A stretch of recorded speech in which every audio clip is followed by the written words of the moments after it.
அனைவருக்கும் வணக்கம். இந்த பதிவில் நம்ம எதை பற்றி பார்க்க போகிறோன்னு தெரிஞ்சுக்கிறதுக்கு முன்னாடி மறக்காமல் நம்ம சேனலை சப்ஸ்கிரைப் பண்ணிக்கோங்க. கூடவே பெல் பட்டனையும் கிளிக் பண்ணிவிட்டு ஆளுங்கிற ஆப்ஷன் கொடுத்துட்டிங்கன்னா நான் போடுற வீடியோக்கள் எல்லாமே மிஸ் ஆகாமல் நோட்டிஃபிகேஷனில் வந்துடும். இந்த பதிவு ரொம்ப முக்கியமான பதிவு, அவசரமான பதிவு, அவசியமான பதிவு அப்படின்னே சொல்லாங்க. எதை பற்றிய பதிவு அப்படின்னு பார்த்திங்கன்னா, இன்றைக்கி ஜூன் மாதத்தின் 18ஆம் தேதி, ஆணி மாதத்தின் 4ஆம் தேதி, நிறைஞ்ச புதன்கிழமை. இந்த புதன்கிழமை நாளில் நமக்கு தேய்பிறை அஷ்டமி திதியும் இருக்குதுங்க. புதன்கிழமையில் வரக்கூடிய இந்த தேய்பிறை அஷ்டமிங்கிறது ரொம்ப சிறப்பு வாய்ந்தது, சக்தி வாய்ந்தது அப்படின்னே சொல்லலாம். மேலும் விசேஷம் பொருந்திய இந்த நாளில் செய்ய வேண்டிய பரிகாரங்கள்னு நம்மளுடைய சேனலில் கிட்டத்தட்ட 5 வீடியோக்கள் போட்டிருந்தேன். ஒன்று பார்த்திங்கன்னா கல்லுப்பையும் மிளகையும் வச்சு செய்ய சொல்லியிருந்தேன். அதை நீங்கள் இப்போ கூட டைம் கிடச்சிச்சின்னா தாராளமாக செய்யலாம். ஏன்னா அது மாலை நேரத்தில் செய்யக்கூடிய பரிகாரம் தான். மாலை 5 மணிலேருந்து இரவு 10 மணிக்குள்ளே செய்யலாம். அடுத்ததாக பார்த்திங்கன்னா மாலை 5 மணிக்கு மேலே இரவு தூங்கிறதுக்குள்ளார 4 மிளகை வச்சு ஒரு பரிகாரம் சொல்லியிருந்தேன். அதுவும் பார்த்திங்கன்னா ரொம்ப பவர்ஃபுல்லான பரிகாரம். அடுத்ததாக இன்றைக்கி மதியம் ஒரு வீடியோ போட்டிருந்தேன்.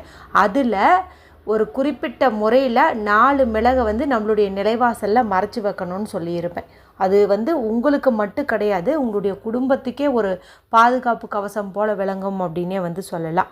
அடுத்ததாக இரவு 8 to 9 மணிக்கு இன்றைக்கி புதன் வாரை வருது. அதுவும் இந்த தேய்பிறை அஷ்டமியோடு சேர்ந்த புதன் வாரை ரொம்ப விசேஷம் பொருந்தியது. இந்த டைமில் 5 வெந்தயத்தை வச்சு ஒரு பரிகாரம் சொல்லியிருப்பேன். இப்படி இத்தனை பரிகாரமும் நான் சொல்லியிருக்கிறேன் இல்லையா. இதில் உங்களுக்கு ஏதாவது செய்யறதுக்கு விருப்பம் இருக்குது, இன்னும் டைம் இருக்குது, நாங்கள் செய்கிறோம் அப்படின்னா நீங்கள் தாராளமாக செய்யலாம். இல்லைங்க, என்னால் இன்றைக்கி பரிகாரமே செய்ய முடியாது, அதுக்கான சூழ்நிலை ஏற்படலை, எனக்கு உடம்பு சரியில்லாமல் போச்சு, மனசு கொஞ்சம் சரியில்லை, நான் ட்ராவல் பண்ணிகிட்ருக்கிறேன், எங்கள் வீட்டிலே இல்லை, இப்படின்னு ஏகப்பட்ட காரணங்கள் இருக்கலாம். அடுத்ததாக இன்றைக்கி எங்களால் தேய்பிறை அஷ்டமியை முன்னிட்டு பைரவர் வழிபாடு வீட்லேயும் செய்ய முடியல, கோவில்லையும் செய்ய முடியல அப்படிங்கிற மாதிரியும் இருக்கலாம். இப்படி எந்த காரணமாக இருந்தாலும் இப்போ நான் சொல்லக்கூடிய இந்த சிம்பிளான விஷயத்தை நீங்கள் செஞ்சிங்கனாவே, இன்றைக்கி நீங்கள் வழிபாடு செஞ்சுருந்தா, பரிகாரங்கள் செஞ்சுருந்தா என்ன கேட்டிருப்பீங்களோ அது கட்டாயம் நீங்கள் இப்படி கேட்கும்போதும் நடந்தே தீரும், உங்களுக்கு அது கிடைச்சே தீரும் அப்படின்னு சொல்லலாம். இப்போ நான் சொல்லக்கூடிய இந்த பரிகாரத்தை செய்யறதுக்கு எந்த ஒரு ரூல்ஸ் அண்ட் ரெஸ்ட்ரிக்ஷன்ஸுமே கிடையாது. அதனால் பிரச்சனைகள் தீரணும்னு நினைக்கிற ஆண்கள் பெண்கள் யார் வேணுமானாலும் செய்யலாம். பெண்கள் இது பீரியட்ஸ் டைமில் செய்யலாமான்னு கேட்டால் தாராளமாக செய்யலாம். பிறப்பிறப்பு தீட்டு இருந்தாலும் தாராளமாக செய்யலாம். வீட்டில் இன்றைக்கி அசைவம் செஞ்சுருந்தீங்க, சாப்பிட்ருந்தீங்க அப்படின்னாலுமே தாராளமாக செய்யலாம். சரி, இதை எப்படி செய்யணும், இதுக்கு தேவையான பொருட்கள் என்ன அப்படின்னு பார்த்துடலாம். இதுக்கு நமக்கு ஒரு பேப்பர் தேவைப்படுது. எந்த ஒரு கோடும் இல்லாத பியூரான அன்ரூல்டு ஒயிட் ஷீட் எடுத்துக்கோங்க. ரொம்ப பெருசாக தேவையில்லை, ஒரு உள்ளங்கை அளவுக்கு எடுத்துக்கிட்டிங்க அப்படின்னா போதும். அடுத்தது இதில் எழுதுவதற்கு நமக்கு சிவப்பு நிறத்தில் இங்க் வரக்கூடிய பேனா, ஸ்கெட்ச் பென்சில், மார்க்கர் தேவைப்படுது. இல்லைன்னா கருப்பு நிறம் வச்சுருந்திங்கன்னா அந்த கருப்பு நிறத்தை கூட நீங்கள் இந்த பரிகாரத்துக்கு பயன்படுத்திக்கலாம். அடுத்து நமக்கு தேவையானது அப்படின்னு பார்த்திங்கன்னா 8ங்கிற எண்ணிக்கையில் மிளகு நீங்கள் எடுத்துக்கோங்க, அல்லது 4ங்கிற எண்ணிக்கையில் மிளகு எடுத்துக்கோங்க. 8 மிளகு எடுத்துக்கிட்டிங்கன்னா இன்றைக்கி அஷ்டமி திதியை கணக்கிடும் விதமாக அமைஞ்சிரும். ஏன்னா அமாவாசை மற்றும் பௌர்ணமி முடிஞ்சு வரக்கூடிய 8வது திதி தான் இந்த அஷ்டமி திதி. அதனால் நீங்கள் அந்த மாதிரி எடுத்துக்கலாம்.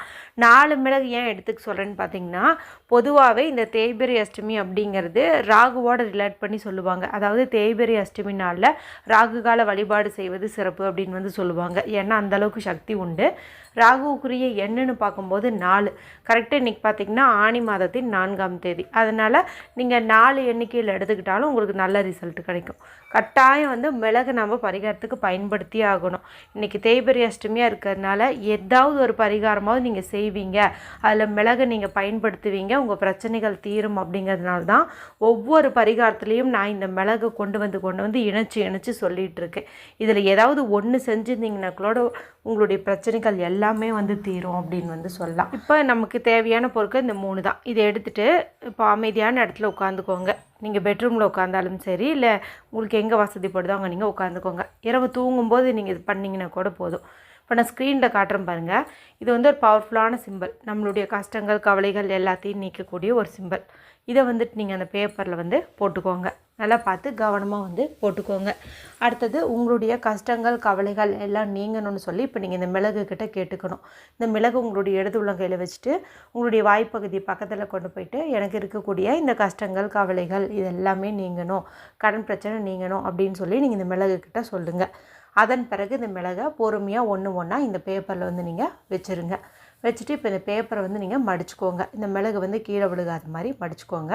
அதன் பிறகு இது மறுபடியும் உங்களுடைய இடது உள்ளங்கையில் வச்சுட்டு வலது கை கொண்டு முடிக்கிட்டு நீங்கள் என்ன பிரச்சனையும் சொன்னீங்களோ அதெல்லாம் உங்களை விட்டு நீங்கின மாதிரி நீங்கள் கற்பனை பண்ணுங்கள். கடன் பிரச்சனை தீர்ந்துருச்சு, கஷ்டம் தீர்ந்துருச்சு, எதிரி தொல்லையும் நீங்கிடுச்சு, இந்த மாதிரி வந்துட்டு நீங்கள் கற்பனை பண்ணுங்கள். அதன் பிறகு இந்த பேப்பரை நீங்கள் தூங்கும்போது உங்களுடைய தலகாணிக்கு அடியில் வச்சுக்கிட்டு தூங்குங்க. இன்றைக்கி இரவு முழுவதும் இது உங்களுடைய தலகாணிக்கு அடியில் இருக்கணும். அது ரொம்ப ரொம்ப முக்கியம். இன்றைக்கி நைட்டே பார்த்திங்கன்னா நீங்கள் ஒரு நிம்மதியான தூக்கம் வந்து பெறுவீங்க. ரொம்ப ரொம்ப சந்தோஷமாகவும் இருக்கும் உங்களுடைய மனநிலை. இப்போ நாளைக்கு காலையில் எழுந்ததும் நீங்கள் இந்த மிளகை முதல் வேலையாக ஏதாவது ஒரு பேப்பரை வச்சோ இல்லை கற்பூரம் வச்சோ வந்து நீங்கள் எரித்து டிஸ்போஸ் பண்ணுறது நல்லது.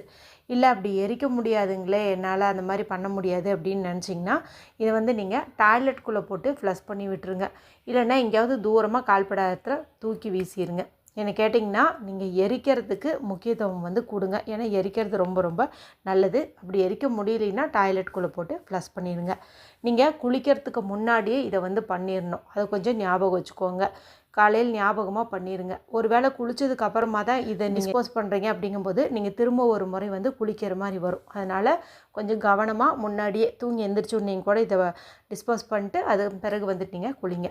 தலைக்கு குளிக்கணுன்ட்டு இல்லை, உடம்புக்கு குளிச்சிங்க அப்படின்னா கூட போதும். மற்ற பரிகாரங்கள் நீங்கள் செஞ்சுருந்தாலும் செய்யாவிட்டாலும் இப்போ நான் சொல்கிறேன், இதை ஒன்றையாவது நீங்கள் செஞ்சுட்டு தூங்குங்க. நிச்சயமாக உங்கள் வாழ்க்கையில் இருக்கிற கஷ்டங்கள் நீங்கும். நல்ல ஒரு மேஜிக் போட்ட மாதிரி வாழ்க்கை வந்து மாறும். வீடியோ பிடிச்சிருந்தால் மற்றவங்களோட ஷேர் பண்ணுங்கள், லைக் பண்ணுங்கள். மற்றும் ஒரு பயனுள்ள பதிவில் உங்களை சந்திக்கிறேன். நன்றி, வணக்கம்.